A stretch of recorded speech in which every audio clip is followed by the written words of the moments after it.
আসসালামু আলাইকুম চতুর্থ শ্রেণীর প্রিয় শিক্ষার্থীরা, আশা করি তোমরা সকলে ভালো আছো। তোমাদের ইসলাম ও নৈতিক শিক্ষা বইয়ের প্রথম অধ্যায়ের আরেকটি নতুন লেকচার নিয়ে হাজির হলাম আমি রবিউল। শিক্ষার্থীরা, আশা করি লেকচারটি দেখার আগে চ্যানেলটি সাবস্ক্রাইব করবা, কারণ চতুর্থ শ্রেণীর সকল বিষয়ের উপর আলাদা লেকচার এই চ্যানেলে আপলোড করা হয়। এই লেকচারে তোমাদের ইসলাম ও নৈতিক শিক্ষা বইয়ের 9, 10 এবং 11 নম্বর পৃষ্ঠা নিয়ে আলোচনা করা হবে। তো চলো লেকচার শুরু করা যাক। তো দেখো, এখানে 9 নম্বর পৃষ্ঠায় আছে হলো কালেমা শাহাদত। কালেমা শাহাদত রয়েছে, তাই না? কালেমা শাহাদত এখানে বলছে, দেখো, কালিমাতু শাহাদাতিন। কালিমাতু শাহাদাতিন। কালিমা অর্থ বাক্য। কালিমা অর্থ কি? বাক্য। কালিমা অর্থ বাক্য। শাহাদত অর্থ সাক্ষ্য দেওয়া। শাহাদাত অর্থ সাক্ষ্য দেওয়া। তাহলে কালেমা অর্থ বাক্য, শাহাদত অর্থ সাক্ষী দেওয়া। কালেমা শাহাদত মানে সাক্ষ্য দেওয়ার বাক্য। কালেমা শাহাদত মানে সাক্ষ্য দেওয়ার বাক্য। ওকে, তাহলে কালেমা শাহাদত অর্থ সাক্ষ্য দেওয়ার বাক্য। কালেমা অর্থ বাক্য, শাহাদত অর্থ সাক্ষ্য। কালেমা শাহাদত অর্থ সাক্ষ্য দেওয়ার বাক্য। ওকে, এই কালেমা দ্বারা তাওহীদ ও রিসালাতের সাক্ষ্য দেয়। এ দ্বারা আমরা একমাত্র আল্লাহ তাআলাকেই মাবুদ হিসাবে স্বীকার করে নেই। হজরত মুহাম্মদ সাল্লাল্লাহু আলাইহি ওয়াসাল্লাম আল্লাহর বান্দা ও রাসূল হিসেবে সাক্ষ্য দেই। তার মানে কি? এই কালেমা দ্বারা আমরা দুটি জিনিস করি। একটি জিনিসকে আল্লাহ তাআলাকে মাবুদ হিসেবে স্বীকার করে নিই এবং হজরত মুহাম্মদ সাল্লাল্লাহু আলাইহি ওয়াসাল্লামকে আল্লাহর বান্দা ও প্রেরিত রাসূল হিসেবে আমরা কিন্তু মেনে নিই, সাক্ষ্য দিই এবং অন্তরে সেটা বিশ্বাস করি। বুঝতে পেরেছি? তাওহীদ রিসালাতের উপর ঈমান আনি। তাওহীদ রিসালাতের উপর ঈমান আনি, এটি ইসলামের মূল বিষয়। কালেমা শাহাদত হলো আশহাদু আল্লাহ ইলাহা ইল্লাল্লাহু ওয়াহদাহু লা শারিকা লাহু ওয়া আশহাদু আন্না মুহাম্মাদান আবদুহু ওয়া রাসূলুহু।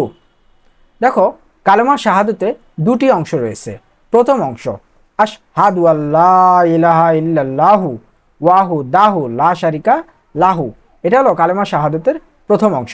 এটার অর্থ হলো, আমি সাক্ষ্য দিচ্ছি যে আল্লাহ ছাড়া কোনো মাবুদ নেই, তিনি এক, তার কোনো শরিক নেই। তিনি এক, তার কোনো শরিক নেই। আল্লাহকে কেউ সৃষ্টিও করেনি, ঠিক আছে? তার কোনো অংশীদারত্ব কেউ নেই। তিনি এক ও অদ্বিতীয়, ঠিক আছে? তো এই প্রথম অংশ দ্বারা আমরা আমাদের স্রষ্টা, পালনকারী, রিজিকদাতা, পরম দয়ালু একমাত্র আল্লাহকে মাবুদ হিসেবে স্বীকার করে নিই আর সাক্ষ্য দেই আল্লাহ ছাড়া অন্য কেউ ইবাদতের যোগ্য নয়। আমরা শুধুমাত্র আল্লাহকেই ইবাদত করব, আল্লাহরই সব কিছু শুনব এবং আল্লাহকেই আমরা কি করব? বিশ্বাস করব এবং আল্লাহর দেখানো হুকুম মতে আমরা চলব, ঠিক আছে? তাহলে আল্লাহ ছাড়া অন্য কেউ ইবাদতের যোগ্য নয়। ওয়াহু ওয়াহু দাহু দ্বারা আমরা আল্লাহ তাআলার একাত্মবাদের স্বীকারোক্তি করি। তাহলে ওয়াহু দাহু দ্বারা তাহলে এই যে দেখো, এই ওয়াহু দাহু দ্বারা, এইটুকু দ্বারা আমরা কি স্বীকার করি? আমরা আল্লাহ তাআলা যে একাত্মবাদ বা এক, সেটা আমরা কি করি? স্বীকার করি। কথা বুঝতে পেরেছি? আচ্ছা, এরপরে আর লা শারিকা লাহু দ্বারা শিরককে বাতিল বলে ঘোষণা করি। শিরককে বাতিল বলে ঘোষণা করি, যে এরকম বলবো না কখনো যে আল্লাহ ছাড়া অন্য কেউ আছে না, আল্লাহ এক ও অদ্বিতীয়। এই তামাম পৃথিবীর মালিক আল্লাহ, তোমার আমার সকলের মালিক কে বলো বাবা? আল্লাহ, ঠিক আছে? তো এরপরে দেখো 10 নম্বর পৃষ্ঠা। হ্যাঁ, এখানে বলছে, দেখো, কারণ শিরিক হলো তাওহীদের বিপরীত। শিরিক কিসের বিপরীত? শিরিক হলো তাওহীদের বিপরীত। শিরিক হলো তাওহীদের বিপরীত। হ্যাঁ, তো দেখো, একজন মুমিন কোনো রকম শিরকে লিপ্ত হতে পারে না। একজন মুমিন কোনো রকম শিরকে যুক্ত হতে বা লিপ্ত হতে পারে না। আমরা জানি আল্লাহর কোনো শরিক নেই, অবশ্যই। তাহলে এই কালেমা কালেমার যে দ্বিতীয় অংশটা, ঠিক আছে, কালেমার দ্বিতীয় অংশটা যেটা ওয়া আশহাদু আন্না মুহাম্মাদান আবদুহু ওয়া রাসূলুহু, অর্থ আমি আরো সাক্ষী দিচ্ছি নিশ্চয়ই মুহাম্মদ সাল্লাল্লাহু আলাইহি ওয়াসাল্লাম আল্লাহর বান্দা ও রাসূল। তাহলে আমি আরো সাক্ষী দিচ্ছি যে হযরত মুহাম্মদ সাল্লাল্লাহু আলাইহি ওয়াসাল্লাম আল্লাহর বান্দা ও রাসূল। হযরত মুহাম্মদ সাল্লাল্লাহু আলাইহি সাল্লাম কে বলতো? আমাদের শেষ নবী, আমাদের দয়ার নবী, আমাদের মায়ার নবী। ঠিক আছে, তাই দেখো এই দ্বিতীয় অংশ দ্বারা সাক্ষ্য দেই যে মুহাম্মদ সাল্লাল্লাহু আলাইহি ওয়াসাল্লাম যেমন আল্লাহর বান্দা তেমনি তিনি আল্লাহর রাসূল। আমরা আল্লাহকে চিনতাম না, আল্লাহ সম্বন্ধে জানতাম না, কোনো কাজে আল্লাহ তাআলা খুশি হন তাও জানতাম না, বা কোন কাজে আল্লাহ তাআলা খুশি হয় সেটাও আমরা জানতাম না। আল্লাহকে চিনতাম না, তার সম্বন্ধে জানতাম না, আল্লাহ কোন কাজে খুশি হয় সেটাও জানতাম না। মুহাম্মদ সাল্লাল্লাহু আলাইহি ওয়াসাল্লাম আমাদের আল্লাহর পরিচয় জানিয়েছেন, তার বাণী শুনিয়েছেন, আল্লাহর ইবাদত করার নিয়ম শিখিয়েছেন। তিনি নিজে আল্লাহর বিধান পালন করে আমাদের তা হাতে কলমে শিক্ষা দিয়েছেন। কে করেছে এগুলা? আল্লাহর পরিচয়কে জানিয়েছে, আল্লাহর বাণীকে শুনিয়েছে, আল্লাহর ইবাদত করার নিয়মকে শিখাইছে, আল্লাহর বিধিবিধান পালন করার নিয়মকে শিখাইছে। কে শিখাইছে বলো শিক্ষার্থীরা? হযরত মুহাম্মদ সাল্লাল্লাহু আলাইহি ওয়াসাল্লাম। হ্যাঁ, আমরা আল্লাহর পথে চলবো, রাসূল সাল্লাল্লাহু আলাইহি ওয়াসাল্লামের দেখানো পথে চলবো। তাওহীদ ও রিসালাতে বিশ্বাস হলো ঈমানের মূল কথা। জাতীয় কবির সঙ্গে কণ্ঠ মিলিয়ে বলবো, তুমি কতই দিলে রতন, ভাই বেরাদার পুত্র স্বজন, ক্ষুধা পেলে অন্ন যোগাও, মানি চাই না মানি, খোদা তোমার মেহেরবানি, খোদা তোমার হুকুম তরক করি আমি পতি পাই, তবু আলো দিয়ে বাতাস দিয়ে বাঁচাও এ বান্দাই, শ্রেষ্ঠ নবী দিলে মোরে তরিয়ে নিতে রোজ হাসরে, পথ না ভুলি তাই তো দিলে পাক কোরআনের বাণী, খোদা তোমার মেহের বাণী। বুঝতে পেরেছ? এরপরে আমরা পড়ব ইমানে মুফাজ্জল। এরপরে আমরা পড়ব ইমানে মুফাজ্জল। এখানে আছে কি ইমানে মুফাজ্জল? আমান্তু বিল্লাহি কামা ওয়া বি আসমাইহি ওয়া সিফাতিহি ওয়া কাব্বিলতু আমিয়া কাব্বিলতু জামিয়া কামিহি ওয়া আর কানিহি। ঠিক আছে, তো চলো এটার অর্থ আমরা একটু পড়ে দেখি। এটার অর্থ পড়বো আমরা। আমি ঈমান আনলাম আল্লাহর ওপর ঠিক যেমন তিনি তার সব নাম ও গুণাবলীসহ, আর মেনে নিলাম তার সব হুকুম, আহকাম ও বিধিবিধান। ঈমান অর্থ বিশ্বাস। ঈমান অর্থ কি? বিশ্বাস। আর মুজমাল অর্থ সংক্ষিপ্ত। ঈমান মুজমাল মানে সংক্ষিপ্ত বিশ্বাস। তাহলে ঈমানে মুজমাল অর্থ সংক্ষিপ্ত বিশ্বাস, ঈমান অর্থ বিশ্বাস, মুজমাল অর্থ সংক্ষিপ্ত। তাহলে ঈমানে মুজমাল অর্থ হবে কি বলতো প্রিয় শিক্ষার্থীরা?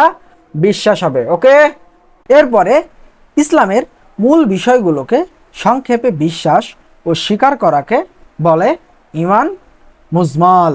তাহলে ইসলামের মূল বিষয়গুলোকে সংক্ষেপে অন্তরে বিশ্বাস করতে হবে এবং তা স্বীকার করতে হবে, তাহলে সেটাকে বলা হবে ঈমান মুজমাল। ঈমান মুজমাল দ্বারা সংক্ষিপ্ত কথাই ঈমানের ঘোষণা দেওয়া হয়। তাহলে ঈমানের ঘোষণা দেওয়া হয় কোনটি দ্বারা বলতো? ঈমান মুজমাল দ্বারা সংক্ষিপ্ত কথাই ঈমানের ঘোষণা দেওয়া হয়। আমাদের মাবুদ মহান আল্লাহ, তিনি এক, অদ্বিতীয়, অতুলনীয়, তার কোনো শরিক নেই, তার আছে অনেক সুন্দর না গুণবাচক নাম। আল্লাহর সত্তায় যেমন বিশ্বাস করতে হয়, তেমনি তার সিফাত বা গুণাবলীতেও বিশ্বাস করতে হয়। তার সত্তার সাথে কারো তুলনা হয় না, তুলনা করলেই কিন্তু শিরকের পাপ হবে, যেই পাপ কোনো দিন মাফ হবে না। প্রিয় শিক্ষার্থীরা সাবধান।